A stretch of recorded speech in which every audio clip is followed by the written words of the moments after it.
warahmatullahi wabarakatuh. Alhamdulillahi rabbil alamin.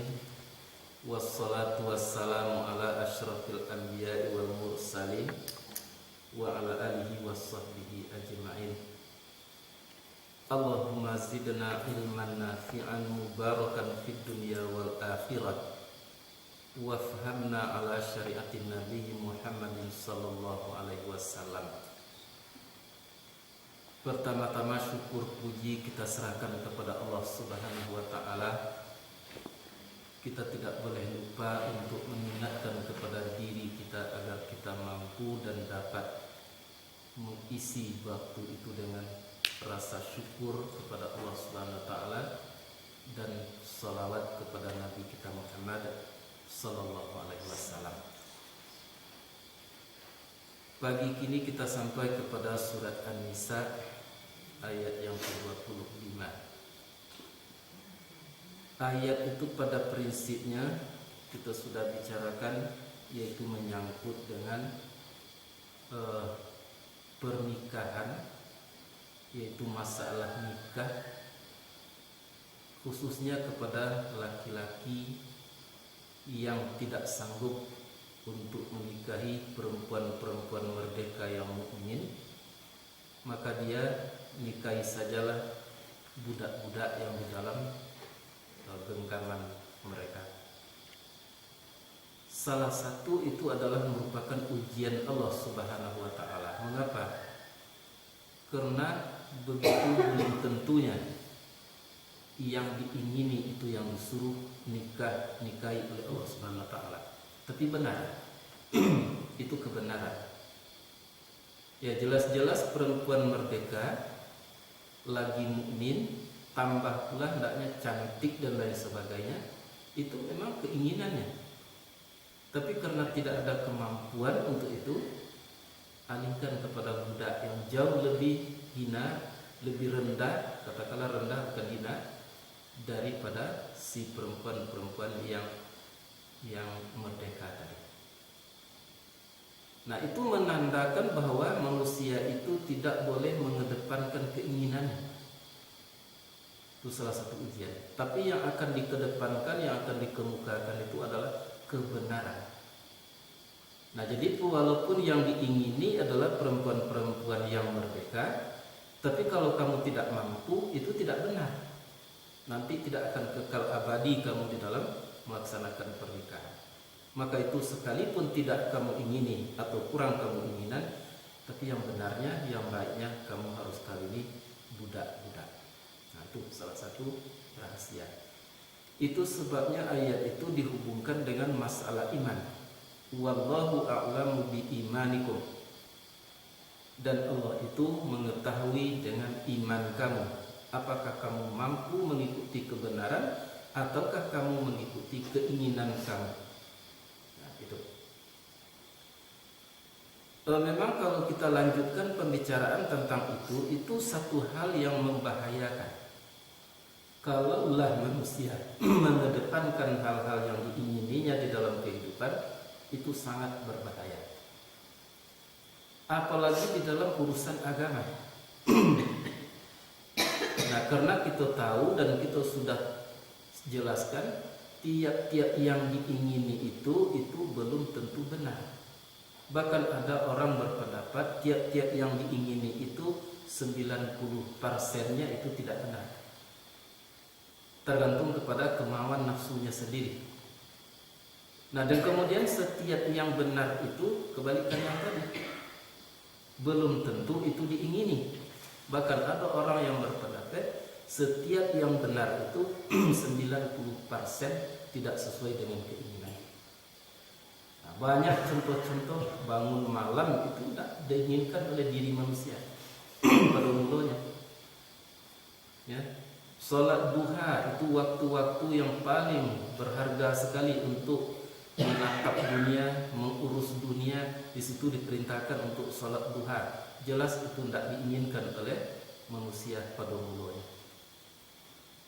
Nah, kecuali kalau mereka itu nanti sudah terbiasa atau sudah merasakan betapa indahnya bangun malam, dan betapa indahnya sholat duha itu, baru keinginannya sampai ke situ. Nah, di dalam menegakkan agama Allah Subhanahu wa taala itu adalah suatu bahaya kalau andai kata keinginannya telah dikedepankan. Nah, dan penyakit itu, masalah itu di zaman kita kini itu sudah merebak. Ya, di mana-mana orang berpikir untuk menegakkan agama itu keinginan manusia yang diperhitungannya pertama sekali. Nah, akhir-akhirnya masalah yang menyangkut dengan agama itu yang pertama, mana yang tidak diingini sesuai dengan manusia pada umumnya mereka tinggalkan. Sekalipun ayat-ayat Allah, Al-Quranul Karim, mereka tidak sebut, tidak sampaikan karena tidak sesuai dengan keinginan manusia. Yang keduanya, manusia karena berpikir tentang keinginan manusia, manusia akan mempengaruhi agama itu dengan kemauan manusia itu sendiri. Di bagaimana supaya agama itu lebih menarik, itu banyak terjadi di zaman kita kini. Nah, maka untuk itu sangatlah laku orang-orang yang mampu melawat, mampu untuk mengadakan sesuatu hal yang memang dituntut oleh keinginan nafsu manusia di dalam menjalankan agamanya. Termasuk urusan pribadi sendiri, keinginannya yang diutamakan. Menegakkan agama Allah kalau tidak ada ujungnya apa yang ingini, mereka itu sulit untuk melaksanakan. Tidak ikhlas karena Allah Subhanahu wa taala. Termasuk materi daripada agama itu sendiri dipengaruhi oleh keinginan manusia. Nah, itu sebabnya sebelumnya kita sudah sampaikan bahwa orang-orang yang semacam itu adalah orang-orang yang mengukur segala sesuatunya dengan pandangan lahir atau paling tinggi dengan pandangan akal semata-mata. Hatinya sudah dikaburkan, hatinya sudah digelapkan, dibutakan oleh berbagai macam kesalahannya dalam hidup di permukaan bumi. Banyak contoh-contoh. Kalau mencari khatib untuk berkhutbah, itu biasanya itu dicari orang-orang yang akan membuat sesuatu kejutan, yang dari situlah, dari sinilah, dari sanalah. Itu biasa. Yang mereka harapkan apa? Keinginan manusia. Ya, keinginan orang itu yang diperturutkan di dalam mencari khatib. Carilah khatib-khatib khutbah.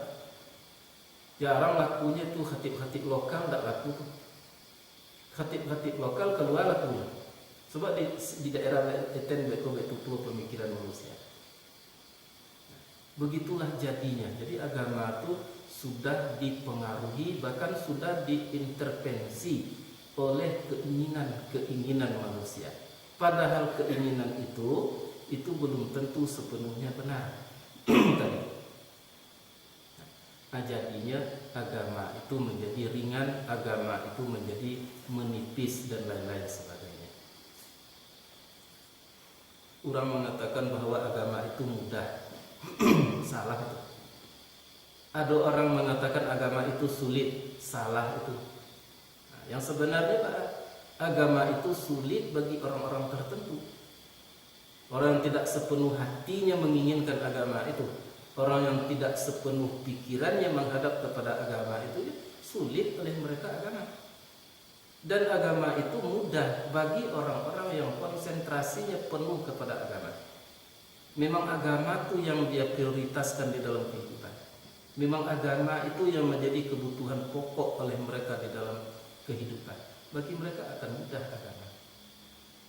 Nah, jadi persoalannya bukan agama yang sulit, tapi manusianya yang merasa sulit. Bukan agama yang mudah, tetapi manusianya yang berkondisi untuk merasakan mudah agama itu. Itulah kebenaran. Nah, akhirnya timbullah pemikiran-pemikiran yang menyatakan bahwa agama itu tidak lebih daripada melaksanakan yang diperintah, meninggalkan yang dilarang. Sampai situ cuma nampaknya kebesaran agama tadi. Nah, kalaulah pandai sholat, lah pandai berpuasa, lah pandai zakat, apalagi sudah melaksanakan ibadah haji dan lain-lain sebagainya, mereka sudah cukup. Bahkan mereka sudah bangga dengan pelaksanaan itu. Karena mereka itu sudah merasakan agamanya sudah cukup, sudah penuh sampai di situ. Itu dari tingkat bawah sampai tingkat atas ini ke banyak ya pemikiran-pemikiran, pemahaman-pemahaman yang seperti itu. Nah, padahal Islam itu tidak seperti itu. Kalau disebut sholat 5 waktu sehari semalam, itu perwujudan daripada sholat. Yang sholat itu mana? Yang sholat itu adalah pendekatan jiwa, hubungan batin, hubungan qalb dengan Allah Subhanahu wa Ta'ala. Itu yang sholat. Dan mendapatkan itu susah. Itu yang susah tadi. Tergantung kepada sikap batin manusia. Nah, begitulah seluruhnya. Sekalipun perbuatan baik yang melakukan apa yang diperintah Allah Subhanahu wa Ta'ala, tidak cukup sekedar itu, harus dengan taat. Ya, dilakukan apa yang diperintah, ditinggalkan apa yang dilarang. Sudah cukupkah agama sampai di situ? Belum. Jauhlah yang harus didapatkan. Apa? Rasa. Sehingga kita meninggalkan yang dilarang tadi memang karena kita tidak ingin. Nah, bukan karena yang lain-lain. Kita melaksanakan yang diperintah itu karena kita merasa butuh dan merasa indah. Bukan karena yang lain-lain kita melaksanakan. Baru agamanya jadi betul. Nah, jadi sesungguhnya di dalam pengajian itu sering sampaikan untuk membedakan yang hak dengan yang batil itu susah. Nah, mengapa? Karena hak itu adalah sesuatu kebaikan atau sesuatu yang diakui oleh Allah baiknya. Tapi untuk membedakan yang baik dengan yang buruk, seluruh manusia pada umumnya itu bisa. Tidak perlu tuntunan wahyu, tidak perlu nabi, tidak perlu Al-Quran. Asal manusia lahir ke permukaan bumi dalam keadaan normal, ia berkemampuan untuk membedakan mana yang baik, mana yang buruk. Tapi untuk membedakan mana yang hak dan mana yang batil, itu perlu bimbingan wahyu, perlu nabi, perlu keterangan, perlu penjelasan, perlu pengajian seperti yang ini. Manusia tidak sholat itu namanya buruk. Tidak orang Islam saja tuh bisa mengatakan buruk orang tidak melaksanakan ajaran agamanya, sholat tadi misalnya.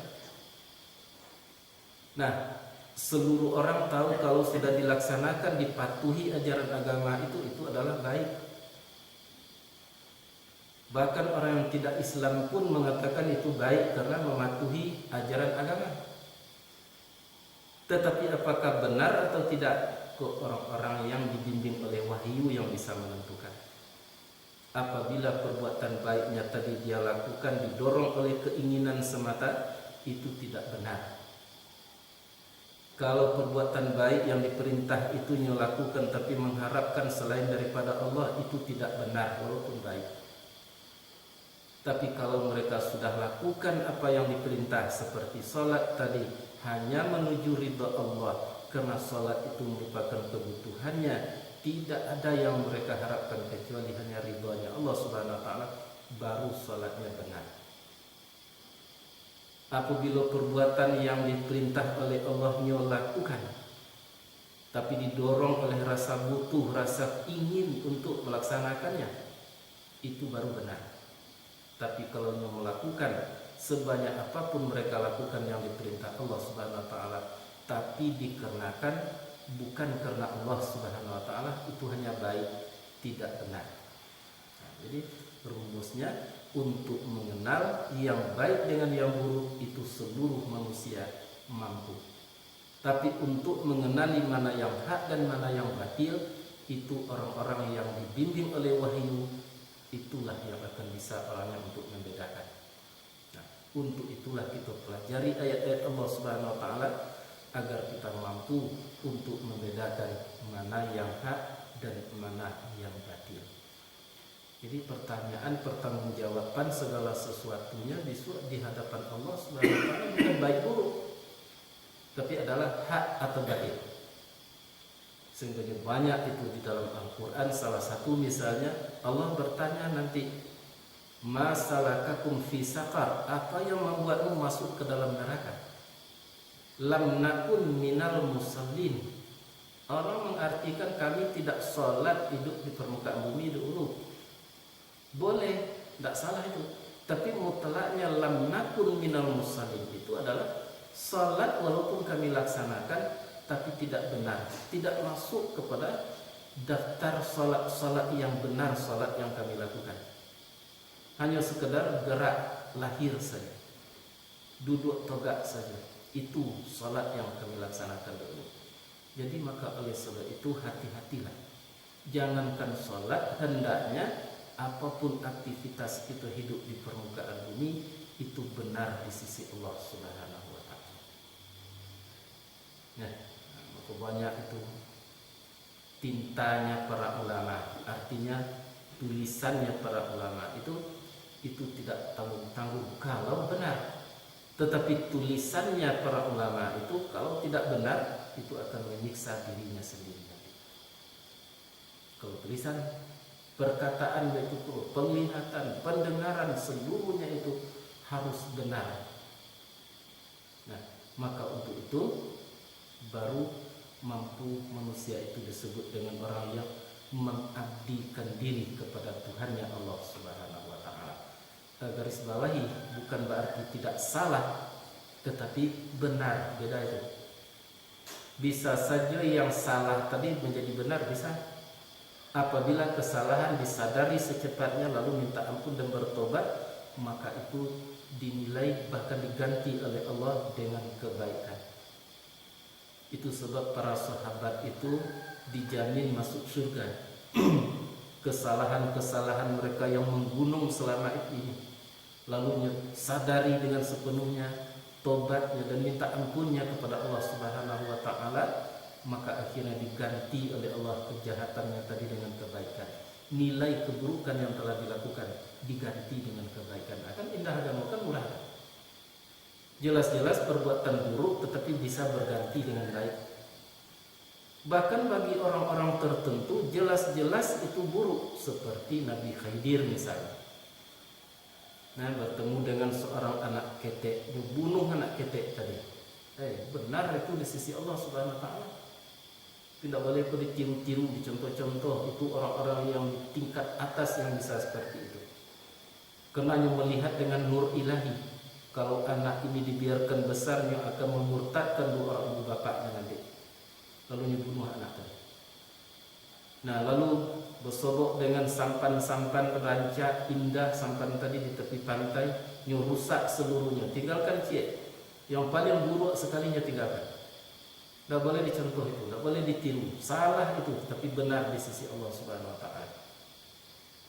Apa sebab? Karenanya melihat dengan nur ilahi, dia tahu bahwa sampan-sampan yang banyak tadi, yang bagus-bagus tadi itu sampan yang dipersiapkan oleh orang-orang kafir untuk menyerang orang-orang beriman. Nah, dan kemudian bertemu dengan suatu rumah yang sudah hampir roboh. Ya, berhari-hari, berminggu-minggu Khidir di situ untuk memperbaiki rumah itu. Nah, sewaktu ditanyakan kepada Khidir, mengapa Anda berbuat seperti itu? Rupanya Khidir memandang itu dengan nurani, dengan hati yang polos, dengan hati yang bening, sebagaimana yang telah kita uraikan pagi petang. Yang melihat bahwa di dalam daerah itu ada sepeti emas dikuburkan oleh ibu bapaknya dulu. Ibu bapaknya lah meninggal dunia, anak itu masih ketek. Kalau andai kata dibiarkan roboh, hancur bangunan tadi, ada harapan nanti hilang harta yang ada di dalam tanah. Nampak deh. Jadi jelas-jelas buruk, tapi benar di sisi Allah Subhanahu wa taala. Itu bagi orang-orang tertentu. Catatannya tidak boleh dicontoh-contoh, tidak boleh itu diikut-ikut saja, tidak boleh. Nah, dia contoh Nabi Khidir pulaunya, jangan. Itu tidak bisa, karena manusia pada umumnya tidak bisa memandang dengan kejernihan hati tadi, karena di dalam dirinya terletak berbagai macam futur dosa. Jadi balik kepada ayat tadi, berbalik. Allah sangat menekankan kepada yang benar, bukan kepada yang diingini. Nampak jalan itu. Kenapa ayat itu rahasia dari ayat itu? Nah, kalau kamu tidak sanggup, walaupun kamu ingini, ya, jangan itu kamu nikahi. Kamu tidak mampu, tidak punya kelapangan, nanti di dalam pergaulan itu akan terjadi kesenjangan. Tidak kafaah kamu itu, tidak sejodoh namanya, tidak seimbang namanya, seperti itu. Makanya di dalam ilmu fikih itu masalah nikah itu diatur dari awal-awalnya. Ya, dipersilakan meminang, dipersilakan mencari kafaah, diukur dulu antara laki-laki dengan perempuan di dalam segala hal. Ya, kalau terjadi kesenjangan, maka lebih baik budak, sekalipun tidak kamu ingin, itu yang benar. Nah, jadi walaupun memayakan, walaupun tidak setuju dengan perasaan, dengan hati kamu, tapi yang benar. Maka di dalam sosialisasinya ayat itu, apapun yang kita hadapi di permukaan bumi, dahulukanlah kebenaran, jangan didahulukan keinginan. Undang-undangnya tadi, setiap yang diingini itu besar kemungkinan tidak benar, dan setiap yang benar itu besar kemungkinan tidak diingini. Kalaulah sudah kebenaran yang dicari, maka itulah yang dinilai oleh Allah Subhanahu wa taala. Nah, penerjemahannya tadi, di dalam kehidupan kita di permukaan bumi sering terjadi yang seperti itu, mendahulukan yang diingini. Akhirnya agama tadi menjadi hampir-hampir hilang dari permukaan bumi. Lihatlah kini kita. Kalau dibuat masjid, yang diingini, yang dicari, tidak peduli itu dari mana sumbernya, dari mana datangnya. Akhirnya begitu masjid tadi menggiurkan, indah, tidak tanggung-tanggung, nah, yang keinginan manusia tadi itu sudah luntur. Jadi apa yang berdasarkan keinginan itu tidak lama tahannya. Ya, apa yang diinginkan oleh manusia itu tidak lama. Kalau kita ingin sehelai baju misalnya, begitu dapat baju tadi 3, 4, 5 kali pakai, itu keinginan sudah luntur tuh. Nah, tapi kalau kebenaran tidak pernah hilang-hilangnya. Itu sebab kini dibuat masjid indah-indah, ingin manusia pada mulanya, kemudian habis hilang-hilang keinginan tadi, akhirnya keindahan masjid tadi tinggal keindahan yang manusia sudah mencari pula keindahan-keindahan yang lain. Masjid tidak bau nilai. Mudah-mudahan kita terhindar daripada hal yang semacam itu. Kita itu keduanya, keindahan kita bangun, nah, dan kemudian kebenaran kita tegakkan, sehingga keinginan kita tadi selaras dengan kebenaran yang datang daripada Allah Subhanahu wa taala. Nah, dan di dalam melakukan yang benar itu undang-undangnya banyak.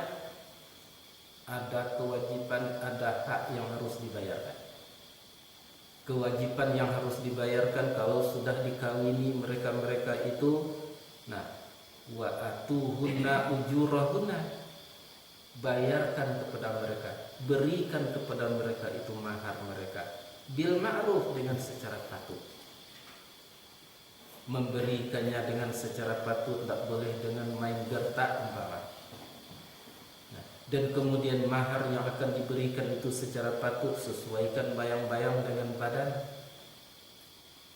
Ya, kemampuan laki-laki membayar mahar itu cuma sehelai kain salat misalnya, contoh. Lalu perempuan karena di hak inyok itu mahar itu hak perempuan itu mahar. Ya. Nah, lalu karena inyok tadi itu haknya, ini minta ke umpamanya kemampuannya tadi hanya sedikit, ini minta banyak, itu salah, ma'ruf. Dan kemudian ditekankan muhsanatin ghairi musafihat, perempuan-perempuan baik yang mengenali hak yang batil tadi pula, atau setidak-tidaknya cenderung kepada yang benar, bukan musafir. Perempuan-perempuan pezina, kalau kita bahas masalah zina itu panjang kali itu. Kita mengenal yang zina itu hanya hubungan lain jenis tanpa nikah. Zina bukan hanya sekedar itu. Mata bisa zina, telinga bisa zina, kaki bisa berzina, tangan bisa berzina. Itu makanya disikukur disambung oleh Allah, faiza uhsinna, apabila menjaga diri mereka, matanya jaga, telinganya jaga perempuan tadi. Tapi walaupun terseret juga kepada yang salah itu, mungkin matanya jadi salah, telinganya jadi salah, maka dia dihukum hanya separuh daripada hukuman laki perempuan-perempuan yang menikah. Jadi ukuran kebenaran itu tidak bisa kita yang menentukan. Dunia kita kacau balaunya itu, karena kebenaran itu tidak kita nilai dengan kebenaran yang datang dari Allah. Dengan keinginan kita nilai. Akhirnya habis marwah, hilang khazah, tidak ada wibawa. Itu makanya ulama-ulama tidak berwibawa lagi. Karena manusia pada umumnya termasuk ulama itu sendiri mengedepankan yang diinginkan. Akhirnya ulama-ulama itu tidak ada lagi khazahnya, tidak disegani lagi. Ya kalau zaman dulu tahun 60-an itu masih kita lihat itu. Ada saja seorang yang berserong kain sarung di dalam kehidupan bermasyarakat. Tidak peduli itu, entah orang tadi orang alim, entah orang tadi jadi pemaling, pemabuk dan lain sebagainya. Orang itu disegani langsung itu. Karena berserong kain sarung itu adalah identitas orang alim. Nah, kalau kini tidak nampak muka dek seroban lagi, namun orang tidak segan. Nah, tidak ada apa orang apa. Jadi jangan salah itu kesalahan bersama. Karena manusia sudah pada umumnya mencari yang diinginkan. Kecuali kalau ada di orang tadi yang diinginkan, barunya segani, barunya hormati. Bukan kebenaran yang dihormati lagi, tetapi adalah penampilan secara lahir, keputusan-keputusan yang dibuat berdasarkan keinginannya masing-masing. Para pemimpin kini pun tidak ada harganya lagi di mata manusia. Seorang raja tidak ada artinya lagi, lah sanggup saja itu pada umumnya, walaupun tidak sebenarnya. Ninik mama kini kok tidak ada nilainya lagi. Seorang ibu itu tidak ada artinya lagi di hadapan anaknya. Itulah yang terjadi karena keinginan sudah ke depan seluruh. Kalau dulu ninik mama batuk saja di tengah laman, anak kemenakan dulu menggigil di rumah. Itu istilahnya. Ya, kini lah memencak-mencak nenek mama yang kemenakan tadi itu melawan. Nah, begitu juga ibu bapak. Kalau dulu ibu bapak kalau lah diatur anaknya, tidak ada anak tadi pandai menyanggah. Bisa dikurung anak tadi berhari-hari, berminggu-minggu di dalam kamar. Kalau kini, jadi cibo-cibo tuh, apanya andehnya kena kurung. Anak siapapun seperti itu. Pemimpin-pemimpin dahulu ditakuti, disegani. Tapi kalau kini seketik-seketik demo dan lain-lain sebagainya. Itu menandakan hari kiamat sudah dekat. Apa sebab? Karena dunia sudah terbalik. Yang dahulunya pemimpin itu bernilai, ini tidak, habis seluruhnya itu tidak jadi bernilai di dalam kehidupan di permukaan bumi. Nah, jadi balik kita berbalik untuk menyelesaikan seluruh persoalan kehidupan manusia itu, kedepankanlah wahyu Allah Subhanahu wa taala dan bangunlah keinginan itu dengan wahyu Allah Subhanahu wa taala. Kebenaranlah yang harus diinginkan, jangan keinginan yang menjadikan kebenaran. Pikiranlah yang harus diatur dengan agama, bukan agama yang harus diatur dengan pikiran. Kalau itu sudah diterapkan kembali di dalam kehidupan, mulai dari kehidupan kelompok-kelompok kecil seperti kita kini, nah, dan itu akan berujung nanti dengan kehidupan masyarakat. Akhirnya akan tercapailah baldatun thayyibatun wa rabbun ghafur. Nah, jadi mudah-mudahan bisa kita pahami apa yang disampaikan. Intinya yang kita bicarakan adalah jangan kedepankan keinginan, tetapi kedepankanlah kebenaran Allah Subhanahu wa taala. Itu intinya.